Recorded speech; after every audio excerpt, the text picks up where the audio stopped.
Good morning, student. Today we are discuss about the distinction between trade, commerce and industry. అంటే trade, వాణిజ్యము, వర్తకము, పరిశ్రమ ఈ మూడిటి మధ్య ఉన్నటువంటి డిఫరెన్సెస్ని గురించి ఈరోజు డిస్కస్ చేద్దాం. Difference between trade, commerce and industry. వ్యాపారము, వాణిజ్యము, పరిశ్రమ ఈ మూడిటి మధ్య ఉన్నటువంటి తేడాలను గురించి డిస్కస్ చేద్దాం.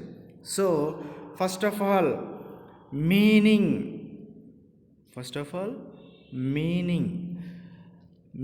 Of trade, commerce and industry. So first meaning of trade, it is related to the purchase and sales of goods. It is related to the purchase and sale of goods. Trade అనేది, వర్తకం అనేది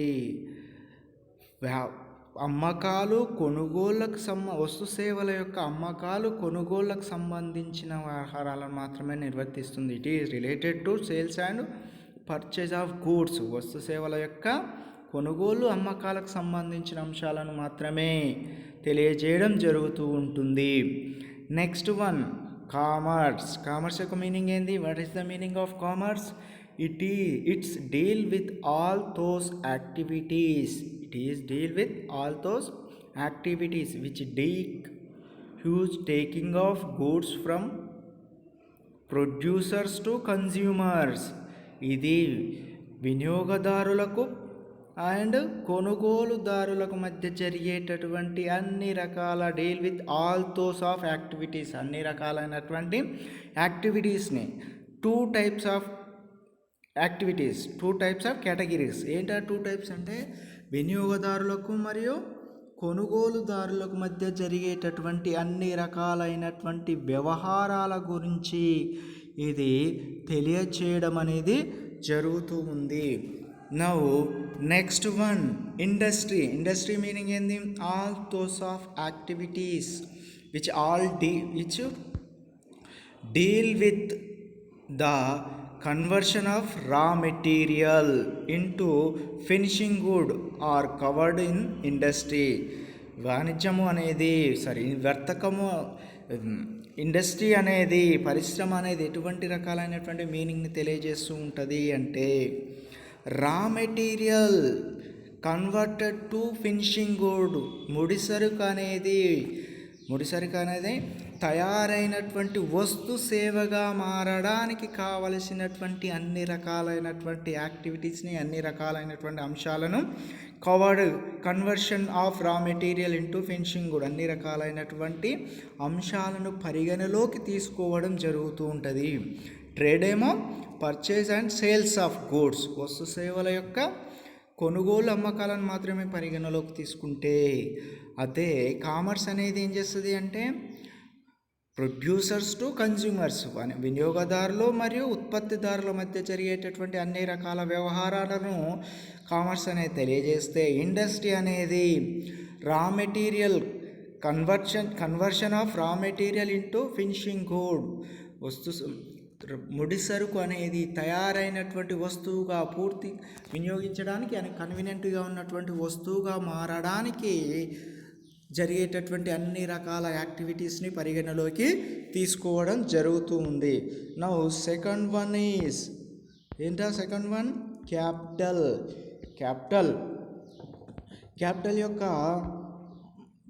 సంబంధించినటువంటి capital అనేది ఎటువంటి activities 3 కేటగిరీస్లో trade, commerce and industry ఎటువంటి యాక్టివిటీస్ని అనేది ప్లే చేయడం జరుగుతూ ఉంటుంది క్యాపిటల్ సంబంధించి. క్యాపిటల్ మీన్స్ మూలధనము. ట్రేడ్లో చూసుకున్నట్లయితే the requirements of capital are more in trades as compared to commerce. The requirement of capital are more in trade as compared to commerce. కామర్స్తో, వాణిజ్యంతోని కంపారిజన్ చేసుకున్నట్లయితే ట్రేడ్ యొక్క క్యాపిటల్ అనేది మోర్, చాలా ఎక్కువగా ఉండడానికి అవకాశం, మోర్ దెన్ కామర్స్తో కంపారిజన్ చేసి ఎక్కువ మొత్తంలోనే ట్రేడ్లో క్యాపిటల్ అనేది అవసరం వస్తుంది. ఎందుకోసం అంటే వస్తు సేవలు అనేవి, గూడ్స్ అండ్ సర్వీసెస్ అనేది ఇక్కడ సేల్స్ అండ్ పర్చేసింగ్ జరుగుతూ ఉంటుంది కాబట్టి వస్తు సేవలకు సంబంధించినటువంటి కొనుగోలు అమ్మకాలు జరుగుతూ ఉంటాయి కాబట్టి కొనుగోలు అమ్మకాల ప్రక్రియ అనేది క్యాపిటల్తోని మూలధనంతోని ముడిపడి ఉందుతుంది కాబట్టి ఎక్కువ మొత్తంలో ఎరగడానికి అవకాశం ఉంది. నా కామర్స్లో క్యాపిటల్ యొక్క రోల్ ఏంది అన్నట్లయితే కామర్స్ రిక్వైర్ లెస్ క్యాపిటల్, చాలా తక్కువ మొత్తంలో క్యాపిటల్ అనేది అవసరం ఉంటుంది కామర్స్లో, వాణిజ్యంలో. ఎందుకు? ఇది ఏం చేస్తుంది? ఇది ప్రొడ్యూసర్స్కి అండ్ కన్జ్యూమర్, ఉత్పత్తిదారులకు మరియు వినియోగదారులకు మధ్య జరిగేటటువంటి యాక్టివిటీస్ని గురించి మాత్రమే అనలైజ్ చేస్తూ ఉంటుంది. అక్కడ జరిగేటువంటి వ్యవహారాలు మాత్రమే ఇది పరిగణలోకి తీసుకుంటుంది. కాబట్టి అంటే తయారైనటువంటి వస్తువు వినియోగదారునికి కన్జ్యూమర్కి చేరేంతవరకు జరిగేటటువంటి వ్యవహారాలను మాత్రమే ఇది పరిగణలోకి తీసుకోవడం జరుగుతుంది. కాబట్టి లెస్ క్యాపిటల్ అనేది ఇక్కడ రిక్వైర్మెంట్, తక్కువ మొత్తంలో క్యాపిటల్ అనేది అవసరం ఉంటుంది. నెక్స్ట్ ఏంటి? ఇండస్ట్రీకి సంబంధించి ఇండస్ట్రీలో ఏ విధంగా మరి క్యాపిటల్ యొక్క రోల్ ఏ విధంగా ఉండడానికి అవకాశం ఉంది అంటే capital needs are high for industry because its require purchase of huge raw material and investment of goods in process. ఇక్కడ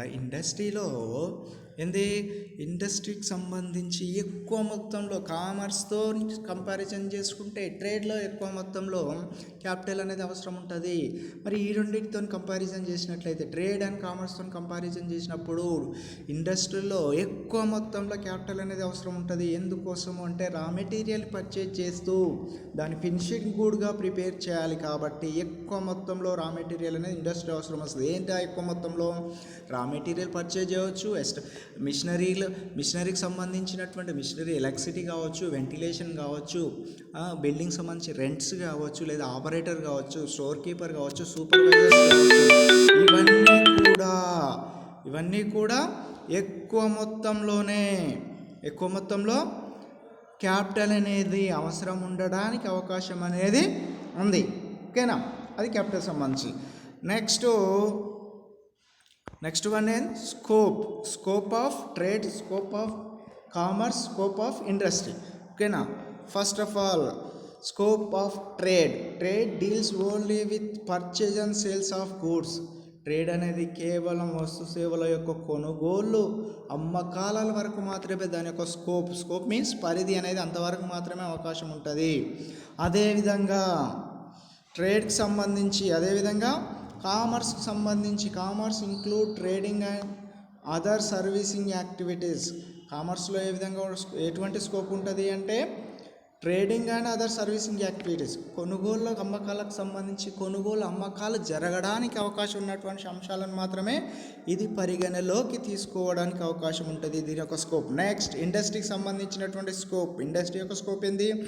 industry deal with those goods which relate to primary manufacturing, processing etcetera. దీని యొక్క scope ఏంటంటే primary manufacturing converted to finishing good. అంటే industry అనేది ప్రాథమికంగా తయారైనటువంటి వస్తువులని పూర్తి తయారైనటువంటి వస్తువుల వరకు రా మెటీరియల్ నుండి ప్రైమరీ ప్రొడక్షన్ వరకు, ప్రైమరీ ప్రొడక్షన్ నుంచి పూర్తిగా ఫినిషింగ్ గుడ్ వరకు కన్వర్ట్ చేయడానికి దీని యొక్క స్కోప్ అనేది ఎక్స్పాండ్ అవ్వడానికి అవకాశం అనేది ఉంది. నెక్స్ట్ వన్ ఏంటిది? రిస్క్ ఏ విధంగా ఉంటుంది? రిస్క్ ట్రేడ్లో అంటే it involve a greater amount of risk of fall in price or changes in demand. Risk అనేది ఇక్కడ ట్రేడ్కి సంబంధించి డిమాండ్ని బేస్ చేసుకొని ఎక్కువ మొత్తంలో ఉండడానికి greater amount of risk of fall in price or changes of demand. ఇక్కడ రిస్క్ ఏ విధంగా ఉంటుంది అంటే వస్తు సేవల యొక్క ధరలు పడిపోవడం కావచ్చు, లేదా డిమాండ్లో వచ్చేటటువంటి మార్పుల పైన ఆధారపడి ఇక ట్రేడ్లో రిస్క్ అనేది ఉండడానికి అవకాశం అనేది ఉంది. అదేవిధంగా మరి కామర్స్లో ఎటువంటి రిస్క్ ఉంటుంది అంటే the risk involved in commerce is comparatively less. Commerce is involved in commerce is comparatively less. ట్రేడ్తో కంపారిజన్ చేసుకున్నప్పుడు తక్కువ మొత్తంలో రిస్క్ అనేది అవకాశం ఉంటుంది. ఎందుకోసం అంటే వస్తు సేవలు అమ్మకాల కొనుగోలుకు సంబంధించినటువంటి వ్యవహారాలు మాత్రమే జరుగుతూ ఉంటుంది. కాబట్టి ఇక్కడ రిస్క్ యొక్క అవకాశం అనేది చాలా తక్కువ మొత్తంలో ఉండడానికి అవకాశం ఉంది. నెక్స్ట్ వన్ ఇండస్ట్రీలో ఎటువంటి రిస్క్ ఉంటుంది? Industry involve greater amount of risk as compared to any other activity. అక్కడ ఇండస్ట్రీలో జరిగేటటువంటి అన్ని రకాల యాక్టివిటీస్ని బేస్ చేసుకొని రిస్క్ అనేది ఉండడానికి స్కోప్ అనేది ఉంది, అవకాశం అనేది ఉంది. ఏ విధంగా అంటే all other activities any other activities అంటే రా మెటీరియల్ డిఫెక్ట్ వల్ల కావచ్చు, రా మెటీరియల్లో లాసెస్ జరగడం కావచ్చు, మిషనరీ ఏమైనా ట్రబుల్ రావడం కావచ్చు, పవర్లో కావచ్చు, ఇలాంటి అన్ని రకాల యాక్టివిటీస్ వల్ల టోటల్ ఇవన్నీ కూడా డిఫెక్ట్స్ అనేవి ఎక్కడ పడుతుంది? ప్రభావం ఎఫెక్టెడ్ బై ప్రొడక్షన్, వస్తు సేవల యొక్క ఉత్పత్తి పైన పడడానికి అవకాశం ఉంది. ఉత్పత్తిలో మార్పులు జరిగినప్పుడు ఆటోమేటిక్గా ఇండస్ట్రీలో సరిపడినంత ప్రొడక్షన్ లేనప్పుడు లాస్ రావడానికి అవకాశం ఉంటుంది. ఇట్లాగా రిస్క్ అనేది ఇండస్ట్రీలోనేమో ఫ్యాక్టరీ పైన, మ్యాన్ పవర్ పైన, ప్లస్ అదేవిధంగా ఆపరేటర్స్ కావచ్చు, పవర్ని బేస్ చేసుకొని ఇక్కడ ఉండడానికి అవకాశం అనేది ఉంది. అదే కామర్స్కు సంబంధించి అయితే లెస్ రిస్క్, తక్కువ మొత్తంలో రిస్క్ ఉండడానికి అవకాశం ఉంది. అదేవిధంగా ట్రేడ్లో చూసుకున్నట్లయితే వస్తు సేవల యొక్క ధరలపైన, డిమాండ్ పైన డిపెండ్ అయ్యి కూడా ఇక్కడ రిస్క్ అనేది ఉండడానికి అవకాశం అనేది ఉంది.